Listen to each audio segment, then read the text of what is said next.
Hello everyone, welcome back to my channel. मैं पूनम आप सभी का स्वागत करती हूँ अपने रिएक्शन वीडियो में। और आज का रिएक्शन वीडियो होने वाला है चटोरी रजनी के ऊपर। चटोरी रजनी जी की बातें करने से पहले सबसे पहले आपसे वही रिक्वेस्ट है कि सबसे पहले आप वीडियो पूरा देखिएगा, स्किप करके ना जाइएगा। और अगर वीडियो पसंद आ जाता है तो लाइक कीजिएगा, साथ में चैनल को सब्सक्राइब करके बेल आइकन ज़रूर हिट कीजिएगा ताकि मेरी कोई वीडियो हो सबसे पहले उसकी नोटिफिकेशन आपको मिले। तो चलिए शुरुआत करते हैं चटोरी रजनी जी के बारे में। अगर किसी का बेटा जवान हो और इकलौता बेटा हो और अगर वो चला जाए, पूरी तरह वो जवान भी नहीं था उनका बेटा और वो चला गया, फिर कुछ लोग ऐसे मिल जाते हैं दुनिया में उनको कि उनको करते हैं इमोशनल ब्लैकमेल, जिसको ज़रूरत नहीं भी है किसी चीज़ की, लेकिन वो दुनिया के बहाने बला बला बना करके और फिर उनसे इमोशनल ब्लैकमेल करके उनसे पैसा लेते हैं। तो कुछ लोग ऐसे हैं कि उनके घर तक पहुंच जाते हैं, उनको तरह तरह के सवाल पूछते हैं, तरह तरह की बातें करते हैं। ये बहुत ज़्यादा गलत बात है। ये खुद पर रियलाइज़ करके ये देखना चाहिए कि मेरे भी भगवान ने अगर बच्चे दिए हैं तो शायद आप ये सब बहुत अच्छे से समझ सकते हो कि किसी को इतना परेशान मत करिए कि वो कहने पे मजबूर हो जाए। एक तो उनका बेटा चला गया, ऊपर से वो पूरी तरह जवान भी नहीं था, बालिग भी नहीं था, बच्चा, अकेला बच्चा था। कोई इसके बाद उनके पास ना बेटी है ना कोई है। आप चटोरी रजनी जी का वीडियो उठा के देखिएगा, कितनी तकलीफ में वो गुजर रही है औरत। उसके पास खुद एक वीरानियत छा गई है, सब कुछ घर में है, हर सुख सुविधा है, लेकिन क्या है, एक अपना बच्चा नहीं है, एक अपना बेटा नहीं, जिसके लिए उन्होंने हजारों लाखों कितने सपने सजाए होंगे कि अपने बच्चे के लिए ये मैं कर दूंगी, मैं अपने बेटे के लिए ये करके जाऊंगी, वो करके जाऊंगी। बहुत सारे सपने ख्वाब माँ बाप सजाते ही हैं अपने बच्चों के लिए। सेम वैसे ही रजनी जी ने भी सजाए थे, लेकिन भगवान को नहीं मंजूर था, नियति को नहीं मंजूर था, या वो इतनी उम्र लिखा कर ही आया था कि हमेशा अपनी माँ को एक दर्द देकर ऐसा जाएगा कि वो पूरी ज़िंदगी जब तक वो जिएंगी, आखिरी सांस तक, ये दर्द उनके दिल से कोई निकाल नहीं पाएगा।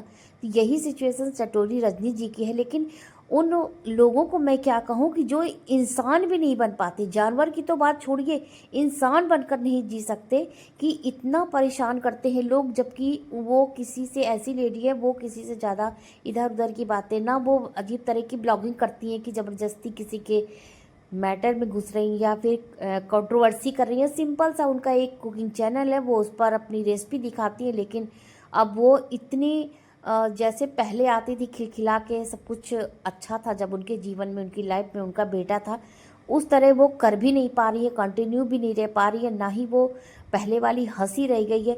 उस माँ के दर्द से पूछिए, उस माँ के दिल से पूछिए कि वो कैसे ये पल पल बिता रही होगी, जबकि वो बेटा उनके दिल के इतने करीब था। एक ही बेटा था, कोई ऐसा तो नहीं है कि दो चार बच्चे थे जो प्यार बढ़ जाता। ले देके एक भगवान ने बेटा दिया था और उसको भी असमय छीन लिया, झट से पट में वो चला गया एक्सीडेंट में। लोगों को समझ में नहीं आता कैसे लोग हैं कि एकदम ममता उनकी मर गई है, इंसानियत मर गई है, लोग घर तक पहुंच जाते हैं उनको परेशान करने के लिए। वैसे तो रजनी जी ने अपना सारा दुख भुला दिया, क्योंकि वो हमेशा यही कहती हैं कि मेरे बेटे को रोना नहीं पसंद आता तो मैं रोऊंगी नहीं। हालांकि उस दर्द को उन्होंने दबाया, दबा के सिर्फ इसलिए नहीं रोती थी, इसलिए चुप रहती थी और अपने नॉर्मल लाइफ में लौटने की कोशिश कर रही थी कि उनके बेटे को पसंद ही नहीं था। लेकिन वो लाइव में अपने क्यों रोई? इसलिए रोई कि कुछ फॉलोअर्स की वजह से। फॉलोअर्स भी क्या है कि उनके घर पहुंच जाते हैं और उनको तरह तरह की बातें कहते हैं और ऐसे ऐसे शब्द कहते हैं कि लोग सुनेंगे तो क्या कहेंगे, इसकी बात मैं आगे करूँगी। देखिए, सबका अपना अपना नेचर होता है ना। कुछ लोग जब कोई दुख तकलीफ पड़ती है ना तो वो रो के, चिल्ला के या अपना फ्रस्ट्रेशन निकाल करके उस दुख को कम कर लेते हैं।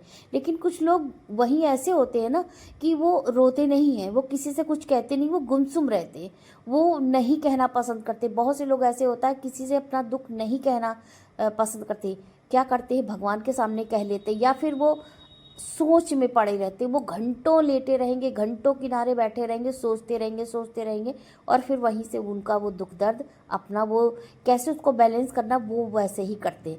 बहुत से लोग दूसरों से कह के अपना दुख कम करते हैं, लेकिन सब ऐसे नहीं होते। सबका इस दुनिया में अलग अलग जिस तरह की भगवान ने शक्लें बनाई है ना, अलग अलग नेचर भी बनाया है, अलग अलग तरीके का ऑरा बनाया है सबका। जैसे हर बगिया में हर तरह के फूल होते हैं ना बाग में, वैसे ही इंसान का भी नेचर सबका अलग अलग है। तो ज़रूरी नहीं कि मेरा नेचर जैसा है, तो मान लीजिए सपोज ये कीजिए कि जैसे कि मैं हूँ और उसके बाद मेरी ऑडियंस भी ऐसे ही मेरी तरह सोचे। कुछ लोग सोचते हैं, कुछ लोग मुझसे अलग सोच सकते हैं, कुछ लोग मेरे से बेहतर भी सोच सकते हैं। तो ऐसा मान के चलना चाहिए। ज़बरदस्ती की किसी पे सोच लादनी भी नहीं चाहिए, ना ही किसी की सोच की कभी नकल करनी चाहिए। जो भी सोचना है आप सोचिए, लेकिन जो भी सोचिए पॉजिटिव सोचिए। तो चटोरी रजनी जी का जो उस दिन मैंने लाइव देखा, तो मैं उस दिन तो वीडियो भाई नहीं बना पाई। इसके लिए मैं बहुत बहुत आपसे माफ़ी मांगती हूँ, क्योंकि मेरे ख़ानदान में किसी की डेथ हो गई थी। मैं पूरा दिन वहीं पे थी अपने गांव में, तो मैं नहीं दे पाई वीडियो।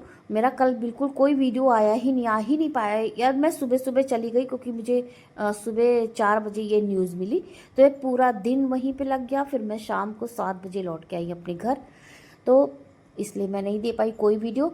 तो ऐसा होता है ना, ये सामाजिक कार्य हैं। ये जब हम इंसान हैं ना, तो हम समाज से जुड़े हुए हैं। हमें कहीं किसी की दुख हो गई, तकलीफ हो गई, कोई भी प्रॉब्लम आ गई, तो हमें वहाँ पे जाना पड़ता, वहाँ सम्मिलित होना पड़ता, क्योंकि ये हमारा ना एक कर्तव्य है हर जगह अपनी एक प्रेजेंस फील कराने का। कि जैसे मैं हूँ खानदान का, तो मैं जाऊँगी।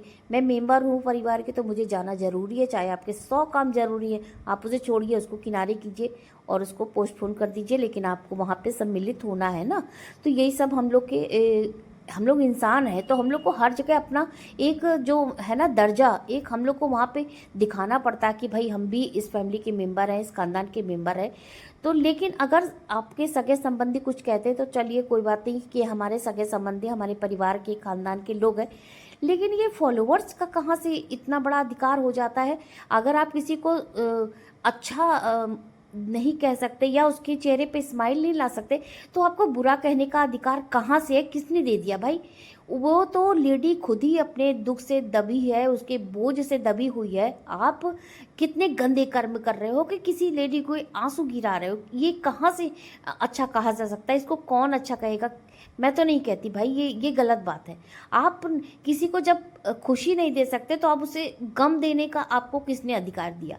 जब आप कुछ नहीं कर सकते, किसी का भला नहीं कर सकते, तो आप बुरा भी मत करिए। बुरा भी मत करिए। ये सोच बना के रखिए कि जब हम किसी का भला नहीं कर रहे, तो आप बुरा भी मत कीजिए, क्योंकि आप न्यूट्रल हो जाइए। ये सबसे बड़ी बात है कि आप न्यूट्रल हो जाइए, आप मत करिए। ये इंसान नहीं समझता कि पल पल का जो आप कर रहे हो ना, वो कर्म का एक नया अकाउंट बना रहे हो, एक नया अकाउंट बना रहे हो आप। और ये जो छोटे छोटे कर्म है ना, लोग कहते हैं ना, अरे मैंने तो इस ज़िंदगी में पूरी कभी किसी के साथ बुरा किया नहीं, तो मुझे क्यों हो रहा? अरे हुआ नहीं, आपने करा नहीं, तो आपको मिल कहाँ से रहा है? सिर्फ आदमी सोच नहीं पाता। अगर यही सोच सबकी हो जाए ना, तो मन में दुख तकलीफ ये सब कुछ नहीं। ये सब रोल है, एक तरीके का रोल निभाने हम आए, ना मेरा है ना तेरा है। लेकिन छोटी छोटी चीज़ों के लिए यहाँ इंसान मूड पटक लेता है, उल्टा सीधा कहने से नहीं बचता। लेकिन देखिए, अब फॉलोअर्स पहुँच जाते हैं उनके घर, उनका क्या लेना देना भाई? उनका बेटा था, वो चला गया, वो उस तकलीफ से गुजर रही हैं, वो शायद हमेशा इस तकलीफ में रहेंगी कि उनका एक बच्चा था, वो चला गया, उनका घर सूना है, उसकी यादें उनके कण कण में बसी हुई हैं। उसका उस रूम आज तक सजा के उन्होंने रखा हुआ, उसके टॉय आज तक सजा के रखे हुए कि ये मेरे बेटे का है। और उस रूम में साउंड पिक्चर जो भी उनका म्यूजिक सब कुछ रखा हुआ, वो बजाती हैं, सुनती हैं कि मेरा बेटा सुनेगा। उनको एहसास होता, उससे उनके दिल में खुशी होती है कि मेरा बच्चा आज भी उनके आसपास है। लेकिन उनके इस खुशी में, उनकी इस फीलिंग में किसी को दखल देने का क्या अधिकार है भाई? अब मैं बात करती हूँ उनकी चंद फॉलोअर्स की। फॉलोअर्स उनके घर जाते हैं, वो उनको पहचानती भी नहीं है, वो बताती हैं कि मैं आपके फॉलोअर्स हूँ। ठीक है, कोई बात नहीं, यहाँ तक बात सही रही। उन्होंने उनकी रिस्पेक्ट की, अंदर बुलाया, बैठाया, बाकायदे उनका चाय पानी नाश्ता हुआ। फिर क्या शुरू होती है? पैसे की डिमांड। पैसे की डिमांड शुरू होती है कि आपके पास तो इतना पैसा, आप पैसे का करोगी क्या?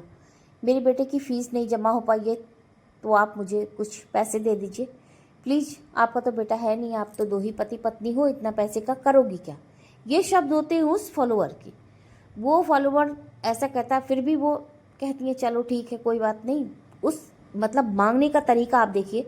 फिर अच्छा उन्होंने दिए, उन्होंने दिया और उसके बाद फिर वही फॉलोअर्स फिर पहुंचते हैं, कहते हैं अरे आपने तो दिया था वो हो चुका, लेकिन फिर मुझे ऐसी ज़रूरत पड़ गई, आप क्या करोगी पैसे, आपका तो बेटा रहा नहीं और आप किसके लिए इतना पैसा कमा रही हो, किसके लिए इतना धन छोड़कर जाओगी, बर्बादी होगा, लूट लेंगे, इससे अच्छा आप मुझे दे दो ये वो।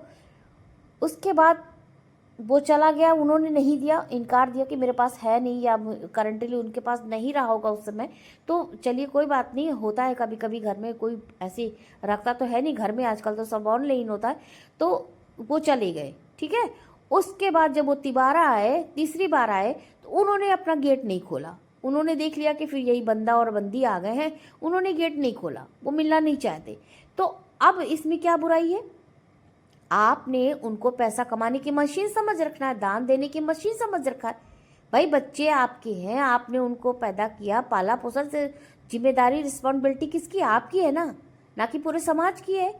आपने पैदा किया है, आपकी जिम्मेदारी है, आप पढ़ाओ लिखाओ कुछ भी करो, वो आपके बच्चे। इसमें कहाँ से चटोरी रजनी जी जिम्मेदार है या समाज का अगला बंदा है या बंदी कोई जिम्मेदार है? क्यों कोई करेगा? तो ऐसे तो है फॉलोअर्स, क्या ये सही है? अगर चटोरी रजनी जी इस बात का दुख बयां कर रही थी अपने लाइव में, तो क्या ये कहाँ से ये बुराई का विषय बन गया? बुराई तो उनकी होनी चाहिए जो उनको जाके बेवजह परेशान करते हैं, इतने गंदे गंदे शब्द का यूज करते हैं जो उनको नहीं करने चाहिए, उनके दुख को कुरेदते हैं। किसी को सुखी नहीं दे सकते, किसी को स्माइल नहीं दे सकते, खुश नहीं कर सकते, तो ये बोलने का किसका अधिकार था? ये था, मेरी नज़र में ये बहुत गलत बात है, बिल्कुल गलत बात है। अगर आप सब मेरी बात से एग्री हैं तो बिल्कुल आप कमेंट में बताइएगा कि मैंने कहाँ कोई बात गलत कही। फॉलोअर्स को ऐसा होना चाहिए कि आपकी बातों को समझें, आपसे प्यार करें, आपका सपोर्ट करें, ना कि उसकी परिस्थितियों का। माना कि वो ब्लॉगिंग करती हैं या अपना किचन का जो भी दिखाती हैं, चलिए ठीक है। इंसान जो भी कमाता है ना, सबसे पहले अपने परिवार के लिए कमाता, अपने बच्चों के लिए, अपने घर को सजाने संवारने, उसकी अपनी कुछ प्लानिंग होती है ना, उसकी अपनी प्लानिंग होती है ज़िंदगी में, उसकी लाइफ में। वो दूसरों के लिए नहीं कमाता। जब उससे बचता है तो इंसान देते हैं, इधर उधर दान करते हैं, हेल्प करते हैं, लेकिन सब नहीं ऐसे होते। बहुत तरह की, इतनी रंग बिरंगी दुनिया है ना, हर तरीके के लोग मिलेंगे इस दुनिया में। तो ये जो फॉलोअर्स ने किया है ना, बहुत ही बुरी बात की है, बहुत गंदा काम है ये, ऐसा नहीं करना चाहिए। भगवान करे उनको सद्बुद्धि मिले, सद्बुद्धि दी जाए कि वो कभी भी ऐसे किसी के साथ न करें, क्योंकि वो एक जो जुर्म है और कुकर्म का एक नया अकाउंट बना रहे, किसी को दुखी करके। क्या उनके दिल में तकलीफ हुई तो वहाँ से उनके इमोशन बदले, उनके दिमाग में ये थॉट आया होगा कि कैसे कैसे लोग हैं इस दुनिया में, तकलीफ हुई ना, आप उनको तकलीफ देके नया कार्मिक अकाउंट आपने बना लिया। तो फ्रेंड्स, यहीं तक था मेरी बात चटोरी रजनी जी के बारे में।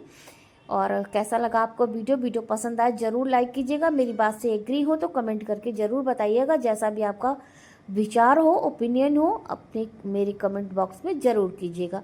Thanks for watching.